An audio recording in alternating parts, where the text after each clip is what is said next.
Iran Israel സംഘർഷം 9ാം ദിവസവും രൂക്ഷമായി തുടരുകയാണ്. ഇറാനിലെ ഇസ്ഫാഹൻ ആണവ കേന്ദ്രം ആക്രമിച്ച ഇസ്രായേൽ, ഇറാൻ റവല്യൂഷണറി ഗാർഡ്സിന്റെ മുതിർന്ന കമാൻഡർമാർ കൊല്ലപ്പെട്ടു. ഇറാന്റെ ആക്രമണത്തിൽ ഇസ്രായേലിലെ ഹൈഫയിൽ വ്യാപക നാശനഷ്ടമുണ്ടായി. ഇസ്രായേലിനെതിരെ അറബ് രാജ്യങ്ങൾ ഒന്നിക്കണമെന്ന് തുർക്കി ആവശ്യപ്പെട്ടു. സംഘർഷത്തിനിടെ ഇറാനിലെ ഷംസാനിൽ ഭൂചലനമുണ്ടായി.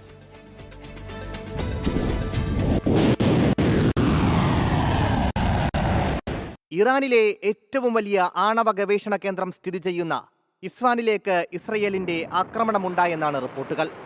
ആണവ വികിരണം ഉണ്ടായിട്ടില്ലെന്നാണ് സൂചന. ഇറാനിലെ ഖോമിലെ ആക്രമണത്തിൽ ഇറാൻ റവല്യൂഷണറി ഗാർഡ് കമാൻഡറായ സയ്യിദ് ഇസാദി കൊല്ലപ്പെട്ടെന്ന് ഇസ്രയേൽ പ്രതിരോധ മന്ത്രി ഇസ്രയേൽ കട്സ് അവകാശപ്പെട്ടു. IRGC Quds force commander Behnam ഷഹരിയാരിയും കൊല്ലപ്പെട്ടു.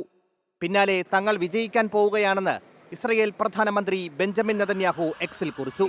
2023 ഒക്ടോബർ 7 ആക്രമണത്തിൽ ഹമാസിന് യുദ്ധസന്നാഹം ഒരുക്കിയത് ഇസാദി ആയിരുന്നുവെന്നും കട്സ് ആരോപിച്ചു. ഖോമിലെ ബഹുനില വാസകേന്ദ്രത്തിന് നേരെയുണ്ടായ ആക്രമണത്തിൽ 2 പേർ കൊല്ലപ്പെട്ടു.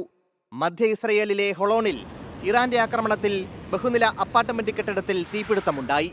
ഇറാനിലേക്ക് പുതിയ ആക്രമണങ്ങൾ ആരംഭിക്കുകയാണെന്ന ഇസ്രയേൽ ഡിഫൻസ് ഫോഴ്സിന്റെ പ്രഖ്യാപനത്തിന് പിന്നാലെയായിരുന്നു ആക്രമണമുണ്ടായത്. സംഘർഷത്തിനിടെ ഇറാനിൽ ഭൂചലനമുണ്ടായി. സെംനാനിലാണ് റിക്ടർ സ്കെയിലിൽ 5.1 തീവ്രത രേഖപ്പെടുത്തിയ ഭൂചലനമുണ്ടായത്. ബഹിരാകാശ നിലയവും മിസൈൽ കോംപ്ലക്സുമുള്ള നഗരമാണ് സെംനാൻ.